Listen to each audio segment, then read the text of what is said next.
حضرت عمر فاروق رضی اللہ تعالیٰ عنہ سفر پر جا رہے تھے۔ جاتے جاتے سفر کے دوران انہیں بھوک لگی۔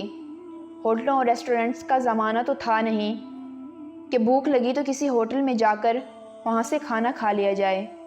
تو حضرت عمر فاروق رضی اللہ تعالیٰ عنہ نے آس پاس کسی بستی کو تلاش کیا، لیکن وہاں کوئی بستی بھی نہیں تھی۔ بستی تلاش کرتے کرتے دیکھا کہ ایک چرواہا بکریوں کا ریوڑ چرا رہا ہے۔ خیال ہوا کہ اس بکری والے سے کچھ دودھ لے کر پی لوں تاکہ بھوک مٹ جائے۔ تو دیکھا کہ چرواہا بکریاں چرا رہا ہے۔ اس سے جا کر کہا کہ میں مسافر ہوں اور مجھے بھوک لگی ہے، مجھے ایک بکری کا دودھ نکال دو تاکہ میں پی لوں، اور اس کی قیمت جو بھی تم چاہو وہ میں تم کو ادا کر دوں۔ چرواہے نے کہا کہ جناب، میں ضرور آپ کو دودھ دیتا، لیکن یہ بکریاں میری نہیں ہیں، میں تو ملازم ہوں، مجھے مالک نے بکریاں چرانے کے لیے رکھا ہوا ہے، اور جب تک میں اس سے اجازت نہ لے لوں اس وقت تک مجھے آپ کو دودھ دینے کا کوئی حق نہیں۔ حضرت عمر فاروق رضی اللہ تعالیٰ عنہ لوگوں کو آزمایا بھی کرتے تھے، اس لیے آپ نے ان سے کہا کہ میں تمہیں تمہارے فائدے کی ایک بات بتاتا ہوں، اگر تم اس پر عمل کر لو۔ اس بندے نے پوچھا وہ کیا؟ آپ رضی اللہ تعالیٰ عنہ نے فرمایا، ایسا کرو کہ ان بکریوں میں سے ایک بکری میرے ہاتھ بیچ دو، اس کی قیمت میں تمہیں ابھی دیتا ہوں۔ میرا فائدہ یہ ہوگا کہ مجھے دودھ مل جائے گا، ضرورت ہوگی تو میں بکری کو ذبح کر کے گوشت بھی کھا لوں گا۔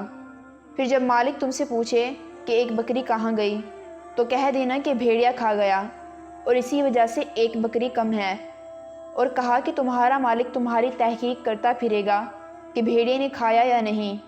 تم ان پیسوں کو اپنی جیب میں رکھ کر ان کو اپنی ضرورت میں استعمال کرنا۔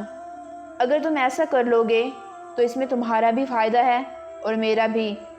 اس چرواہے نے یہ بات سنی اور کہا کہ شہزادے، تم مجھ سے یہ کہتے ہو کہ میں مالک سے جا کر جھوٹ بول دوں اور یہ کہہ دوں کہ بکری کو بھیڑیا کھا گیا، تو اللہ تعالیٰ کہاں ہے؟ میرا مالک مجھے نہیں دیکھ رہا، لیکن مالک کا مالک تو دیکھ رہا ہے۔ اس کے پاس جا کر میں کیا جواب دوں گا؟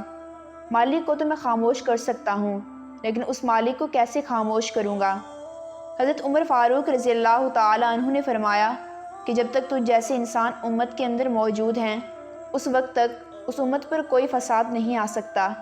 جن کے اندر اللہ کے سامنے جواب دہی کا احساس موجود ہے، جب تک یہ احساس باقی ہے اس وقت تک دنیا میں امن باقی ہے، اور جب یہ ختم ہو گیا تو اس وقت انسان نہ رہے گا بلکہ بھیڑیا بن جائے گا، جیسا کہ آج کل اکثر انسان بھیڑیا بنا ہوا نظر آ رہا ہے، کیونکہ ہمارے اندر یہ احساس ہی نہیں رہا کہ اللہ ہمارے ہر عمل کو دیکھ رہا ہے۔ اگر یہ احساس ہمارے اندر زندہ رہتا تو بیچ راستے کوئی بہن بے آبرو نہ ہوگی، کسی زینب کے ساتھ زیادتی نہ ہوتی، کسی کے ساتھ ظلم نہ ہوتا، لیکن افسوس کہ ہم نے اس احساس کو ہی مار ڈالا ہے کہ اللہ رب العزت ہمیں ہر وقت ہر لمحے دیکھ رہا ہے۔